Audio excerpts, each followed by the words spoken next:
on Twitter that there was going to be some like question and answer type of video forum today. And I'm not sure how that went. I wasn't able to log on, but I imagine a lot of people have lots of questions going on with the LSAT-Flex and how that's even going to happen. And it's crazy. Yeah. So they did have a lot of questions, and unfortunately, LSAC did not provide a lot of answers. They had this webinar scheduled for a while, and they had some admissions panelists on from different law schools, and they didn't really adjust the agenda to account for last night's announcement about the new online LSAT, also known as LSAT-Flex. And so they will be doing another webinar next week where hopefully they address some of those questions, but I can definitely give a rundown of what I know at this point in time related to that new LSAT. Absolutely. I think that'll be pretty good just to give people a general concept idea of what's going on right now. I think things are changing so quickly because of the whole pandemic. So if you want to just explain how the LSAT-Flex is going to work, how that's going to affect those who registered for March and April, that'll be really helpful. Yeah, of course. So basically what happened is that the April LSAT, also last night they announced that was canceled. It couldn't possibly go forward because most of the US now has stay-at-home orders. So there's no way to administer an in-person LSAT at a testing center if people aren't supposed to leave their houses. So they canceled the April LSAT. They added a new LSAT in late May, mid to late May. They haven't given a specific date yet, but that will be the alternative for those who had initially wanted to take the March or April LSAT. This new LSAT called LSAT-Flex will be administered online. You will take it at home on your computer. It will also be different in that not only will it be at home as opposed to in a center with other students and proctors, it will be 3 sections, not 5. So it's shorter now. But through their detailed statistical analysis, they will equate the scores. So even if you do the at-home 3-section exam, you will still get a score out of 180 that is said to be equivalent or comparable to the traditional 5-section at-home exam. So you're going to do 1 section of games, 1 reasoning, and 1 reading comp. That's it. They're all back-to-back, then you're done. How do you feel like that's going to change the dynamic of difficultiness of the exam compared to those that have previously taken it in person? Do you think it'll be easier or relatively the same? Do you think that maybe they'll make the questions a little bit harder to make up for the fact that it's a lot shorter?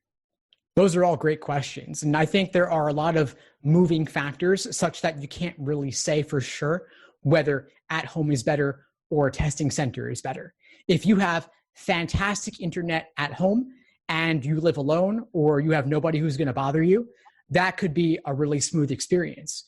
Alternatively, if you have significant others or roommates or kids or noisy pets, then maybe being at home wouldn't be so great. If your internet's kind of shaky and not super fast, if your computer's old and you have some glitches, it might not be that great for you. I think overall, for at least most of the students I encounter, at home is preferable and shorter is preferable.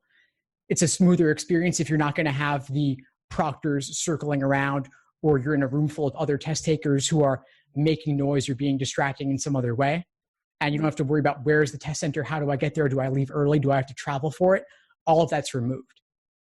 Yeah, I think that's something that is often really stressful as well when you're actually taking the in-person one, is having to figure out, especially if you have to travel pretty far, whether it's an hour, 2 hours away to the test center, that's a stress that you will no longer have to worry about. I mean, I did read on the LSAC's website that for those that don't have a computer accessible to them, they are going to work with those people to ensure that they can figure out some kind of solution, whether it's to borrow a computer or figure out where they can access internet access or whatever it may be. So I'm glad in that sense that LSAC is taking into consideration that although for a majority of people, this will be a benefit to be able to do it from home, there are still those people that don't have the access to those resources. And I'm glad they're, at least for the moment, putting it out there on their website to hold them accountable that they are going to be doing something about it. Exactly. They are trying to be very student-friendly, the new administration at LSAC with Dean Kelly Testy. she really does want it. She really is committed to equal access. And so if someone does have a barrier of some kind where doing it at home with good internet, with a good device, if that's not workable, then definitely reach out to LSAC and they will work out some way to make it work for you. As for your general question, though, of given that it's shorter, given that it may be a more comfortable environment, is it easier? What will they change to account for that? LSAC, they are masters of data. That's part of why it takes 2 to 3 weeks to get your score back, because they are so committed to making sure that students performed on the exam as expected. So they will adjust the difficulty. The exam is not curved only against those you take it with that day. They equate the scores on a 3-year rolling basis. So you're compared against everyone who took it a year and a half before, a year and a half after, at any point in time. So they're accounting for all of that. One big open question, though, is the previous LSAT with 5 sections, one being experimental. You've got 2 logical reasonings scored. Now you only have 1 logical reasoning scored. So at the moment, as of April 8th, 2020, we don't know whether it's going to be scored where they're going to double the LR performance to weight it differently to account for that, or whether all 3 sections will be equal. So previously, LR was half your score. Now it might only be a third. Maybe that means you want to focus less on logical reasoning and relatively more on games and reading comp. We just don't know right now on that one. And that's what I was hoping they would answer in their webinar this afternoon, which they did not. Hoping they'll give an answer on that next week, though. Hopefully, especially because the test is in mid to end of May. For those who have been studying until now, I mean, they might have to switch whatever study methods they've been doing or start focusing on one area more than the other. I know I've heard from people that logical reasoning, they focus on it, but they know that they have that safety net that one of them is not, for the experimental, that one of them is not going to be graded. So I wonder how that's going to affect those that have already been studying. It would have been really nice for them to answer it as quick as possible, especially since although they made that announcement yesterday, they had to have had a lot of conversation about how that was going to affect those that are taking the exam. I feel like that's a common sense, no-brainer question that could have been thought about when considering what they were going to do with the LSAT-Flex when announcing it as well. Yeah, that's another factor. Yeah, I mean, the experimental. I mean, when you're doing 5 sections at a testing center, you're essentially wasting 35 minutes of brain power on something that doesn't count, and you don't know when it is. If it's section 5, obviously, if your brain is fried, no big deal, because then it wasn't scored anyway. But if it was earlier and you're wasting your personal time on a section that won't affect your score, and then you're more fatigued for a later section, that obviously has an impact. And so I think LSAC's people are going to be very busy in the 2 to 3 weeks after the online LSAT-Flex, figuring out all of that, adjusting the raw score conversions as necessary, because this is a first-time thing for them. There may also be relatively more tech glitches in this first administration. So something to be aware of. If someone is not in a hurry, I would say maybe don't do LSAT-Flex in May, maybe do it in June, should the June LSAT be canceled, which I think it will be. Absolutely. And I completely agree. Just because with anything, when something launches first, there's always a couple glitches, no matter how hard they try. So I definitely think if the opportunity and the time allows, to probably wait and let those who have to take it around that time in May. So whatever glitches that we're going to have for that get resolved, or come to some kind of solution how to better address those issues. So if it does happen to be that this quarantine extends to June or July, however long it may need to be, we have those issues addressed as far as technical issues. However, the good thing is that at least the test is going to pause. I was reading on the LSAC's website that, if there is some kind of technical glitch, the test will stop the time until that issue will get resolved. At least in that sense, it's not going to eat your time away from taking the actual exam. Exactly. And one nice thing they've done is they've partnered with a company called ProctorU that does online test security. So I get a lot of questions from students. How are they going to make sure nobody cheats? So this company, ProctorU, is also used by ETS, the people who do the SAT, the GRE, and they basically monitor students with a webcam and a microphone for security purposes. And this company has been used for quite a while now. And so they know what they're doing. They're the leader in the field from what I'm reading. And obviously things won't always be perfect. There might be glitches. Could someone theoretically cheat? I suppose it's possible, but I wouldn't count on there being a ton of students doing that. I know people are frustrated with all the changes and they like to throw stones at LSAC, and they're an easy target because they're not perfect and they're a big institution controlling a lot of things.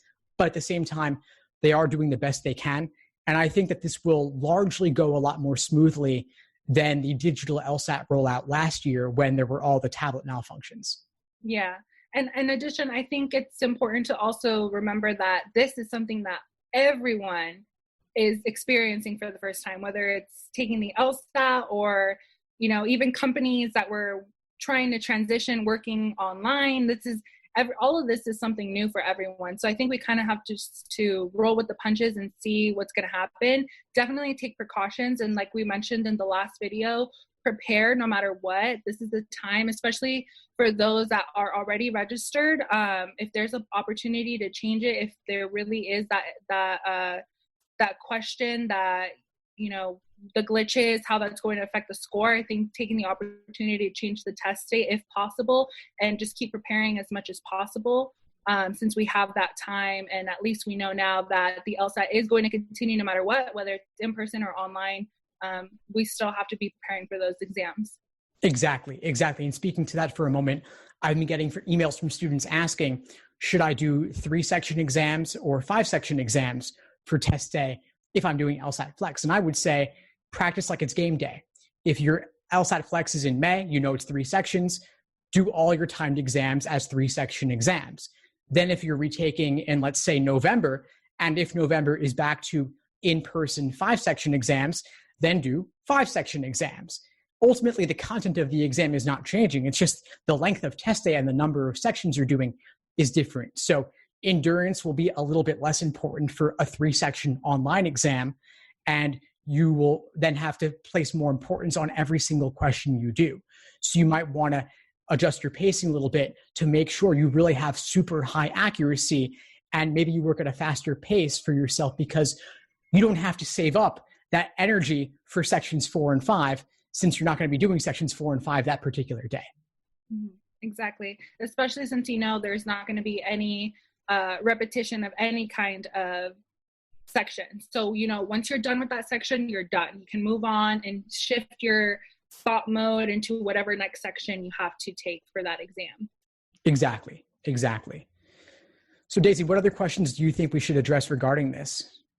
I think it probably will be nice to address how this exam, in terms of when your scores are going to get back, it's not going to take as long or any shorter than it would if you were to take the exam in person compared to when we did the digital scores.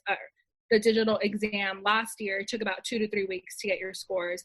That, in fact, I am assuming is not going to change, right? Correct. Yeah, I believe LSAC's site said 2 weeks for the online LSAT-Flex, which is a little bit shorter on average than the digital in person. And I think part of that is simply that they can't get it back faster than that because of all the statistics they have to analyze. But they're also working quickly because law schools want those LSAT scores so they can evaluate applications. And law schools, by the way, are extending deadlines. They were waiting to know for certain the April LSAT would be canceled, which it has been. And so now at law schools, more and more, it is school by school, but they are extending deadlines in part to wait for the results of this new May online LSAT-Flex. And they may extend further beyond that as well. If they need more applicants and the June LSAT's canceled and the June LSAT becomes another LSAT-Flex, which I think is quite likely, then they will extend deadlines to wait for the results of that exam as well. Absolutely. And I know as far as some schools that email me still, their deadlines have extended to June. So I'm assuming if some of them are doing, most other schools are going to follow as well, considering everything that's going on. And I honestly don't really see this getting any better anytime soon. And probably just even for safety precautions, they might even extend it to June just to ensure that there's not too many people in one room freshly right after they've allowed people to congregate again, if that were to be a possibility. Correct. And I know a number of states, California and Virginia, both extended stay at home until June 10th. June LSAT is June 8th. I don't see how the June LSAT could possibly go forward, and I'm sure many other states will extend to June 10th or beyond if they haven't already. And so I think there's going to be at least one more LSAT-Flex opportunity. And if there are second waves and third waves of COVID, as I've been reading, then LSAT-Flex will be around for a long time. And I think the more administrations of LSAT-Flex that go on, the more that becomes the new normal. And I hypothesize that even when COVID is largely a thing of the past, LSAT-Flex may be here to stay as it becomes the new normal. I think it's very hard to go back on technology once you've advanced. And there are a number of difficulties with administering the LSAT in person. They have to book the testing centers. They have to hire the proctors. They have the issues of getting all the tablets in place, making sure all the tablets are fully charged. And students have to travel quite long distances to take these exams. And if they could offer the LSAT more frequently online, pulling out some of their old undisclosed test forms, I think that has a number of advantages. And I don't see them going back on that. I think so too. I think that's a great point that you mentioned. And I wonder, as far as pricing in the future, just, I guess, kind of to ponder that thought, how that's going to change. You know, maybe if we have the option to pick whether you want the in-person digital, because I mean, they're not going back to paper at all, but, you know, whether they have the option to pick the in-person digital or taking it online, is it still going to be the same 190? As of right now, it's still going to be the same, but I wonder in the future if pricing will change in that regard, or they'll keep it the same as well. So the pricing is actually $200. It's already risen since you did it, I guess. Yeah. Really? $200 to take. Yeah. Oh my God. I thought it was 190. Yeah, it was maybe a year or two ago, but now it's 200. I mean, but the pricing is equivalent for the online LSAT-Flex as well as the digital LSAT in person. So the pricing is equal. I think it will remain equal for in the long term as well as the short term, in part because it might seem unfair for those who don't have the option to do one of them to be paying more or less than somebody else. I also think LSAC might save some money by doing it online, but they also have to pay this ProctorU company. They may have more tech support requests from students that require more labor to address, which would increase the relative cost. So I think the pricing won't be ultimately too impacted one way or the other. I don't think it will go down. I don't ever see prices going down, just like I don't see technology ever going backwards. Things tend to increase over time regardless. So that's just something to be aware of. I'm hoping that LSAC does whatever they can to help those for whom taking it at home is not an easy option, especially since if you don't have a working computer, let's say your smartphone is your only device and you can't do it on a smartphone, but you also can't go to the library because you're staying at home, libraries are closed, that presents some unique barriers. And I haven't encountered students who have reached out to LSAC about this, but I'm curious what LSAC will do to help them. I'm assuming probably find some way to lend out some type of equipment, or if anything, if for whatever reason they can't probably just facilitate the change of date to a later time. I mean, really, I don't see what other options they would have, either just lend them a computer or a Chromebook or something like that they could use, or just let them change the date until a later time. Yeah, that's a good point. I think that out of those two, I would lean more towards them lending out computers. Mm-hmm. Maybe they have a stockpile of, let's say, 100 Chromebooks or 500 Chromebooks that they will ship to you, let you do it, and then ship back. That seems to me the best option, especially since LSAC does have the funds to do that. The alternative of making people delay seems really quite unfair to me, because who knows how long COVID's going to extend for. And if your LSAT is delayed, that might mean you're applying later in the cycle, which puts you at a relative disadvantage, not only for getting in, but also for scholarship money. And so I think overnighting someone a Chromebook or 2 days shipping them a Chromebook to lend them, I think would probably be the best way to address that. And they actually do have the tablets anyway, because of all the tablets they had to buy for the digital LSAT. So the resources technically are there for them to be able to lend out those tablets. There we go. Well, here's the funny thing about that, though. So LSAC just bought what I'm sure are tens of thousands of these tablets, the Microsoft Surface Go's, for the digital LSAT. And the new online LSAT is actually on computer, not tablet. Wow. Isn't that crazy? So the software is the same. Like the look and feel of the LSAT Flex will be the same as the digital LSAT previous on tablet, but the device you take it on will be different. So from what I've read from them, you're actually not doing the online LSAT-Flex on a tablet. Okay, so it has to be on a computer then. Exactly. Desktop. Okay, well, I hope they really figure that out by next week, because these are all valid questions that test takers, whether it's in May or in June, this cycle of law school applicants deserve answers. They deserve to know what's going on. I mean, I don't expect them to have a concrete answer. And I mean, I'm sure they probably don't know as well, but at least an idea of how they're going to combat all these issues that are arising as we go along, rather than leaving students to wonder or leaving them hanging without having any answers. Correct. I think that they've been thrown for a loop quite a couple times. They've really sped up the adoption of the digital last year, and there were some tech issues, but I think they rolled that out pretty fast once the new LSAC administration came in. And I think I'm seeing a lot of efforts from them to be more communicative and more responsive and more student-friendly, which is really nice to see. And they're also acting much more quickly on the new online LSAT than I expected. I would have expected it by June or July at the earliest, and they're rolling this out for May, which is quite impressive. That being said, though, a lot of students were reaching out to them regarding the potential weighting of logical reasoning differently from the other sections. I would have loved to see an answer from them on that during today's webinar. And I don't want people to have to wait till next week to hear on that either, because it changes how you prep. Do you give logical reasoning double time or not?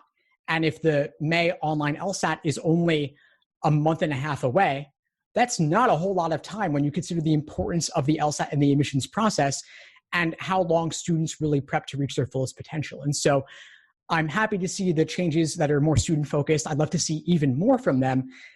And I'll keep communicating to students as I learn more along the way over these next couple of weeks.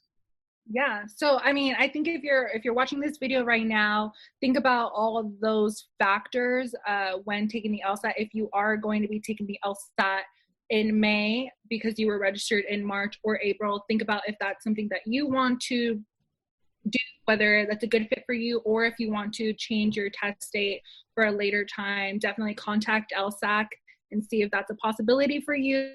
Think about how that's going to affect your application cycle, if you would rather wait until these technical glitches get figured out and this pandemic sorts out a little bit more, if you want to wait until the next cycle. So I think right now we kind of have to just keep rolling with the punches, but think about all those things every time something new comes out, so you have a better idea of what your next steps are going to be, rather than feeling overwhelmed because everything is changing so fast, really on a daily basis.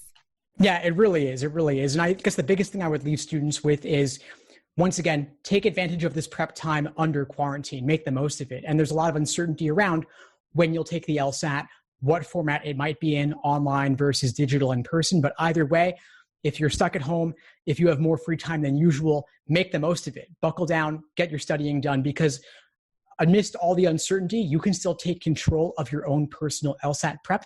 And the content of the exam has not changed at all. So there is no reason not to get down to it if you can. Exactly. And there are plenty of resources out there that are free. I know you offer the LSAT Unplugged free LSAT course.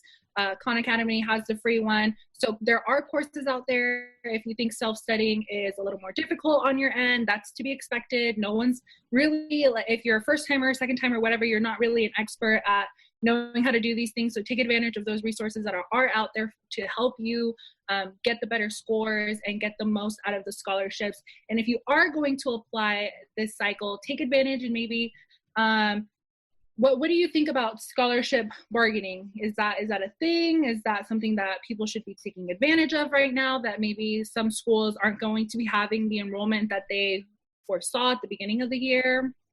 Well, I'm certainly a fan of negotiating scholarships and doing what's called scholarship reconsideration, where you basically ask them for more money in a very nice and structured way.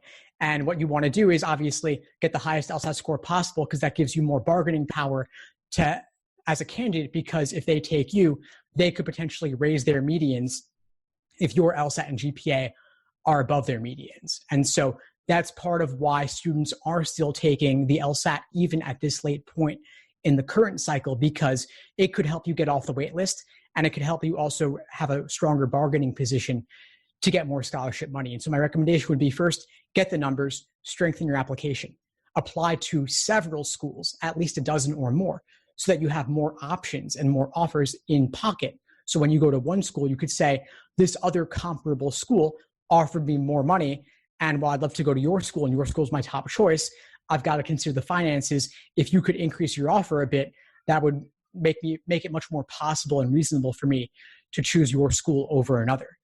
Another thing you'd want to do is calculate your expected cost of attendance in total, including living costs, because those vary by region. So if you can show that you've done the homework and you can make a reasoned argument around your different options and why one makes more sense than another, you could potentially get more money out of them.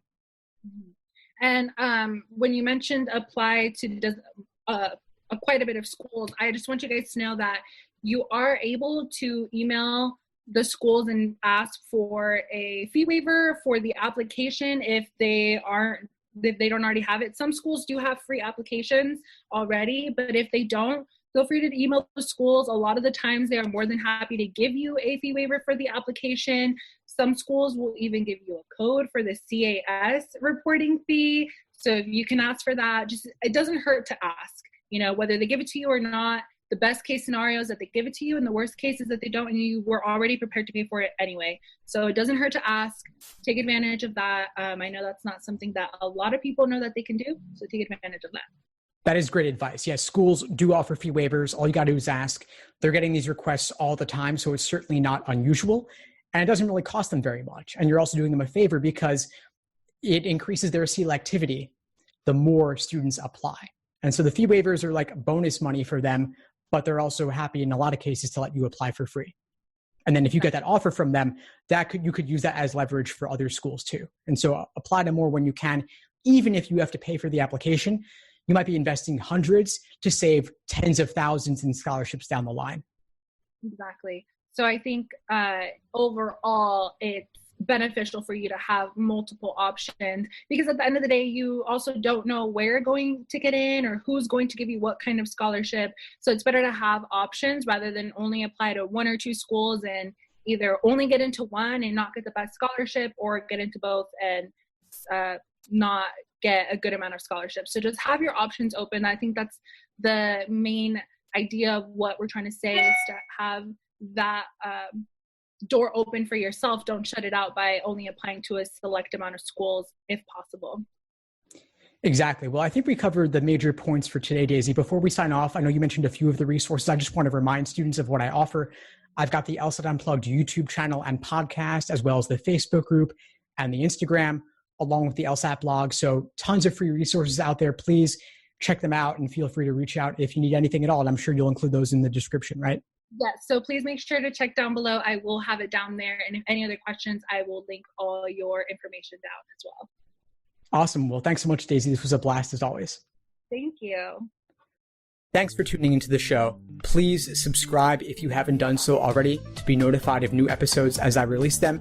And feel free to reach out if you need anything at all as you move forward with your prep. I'm happy to help however I can. In the meantime, I wish you all the best and take care.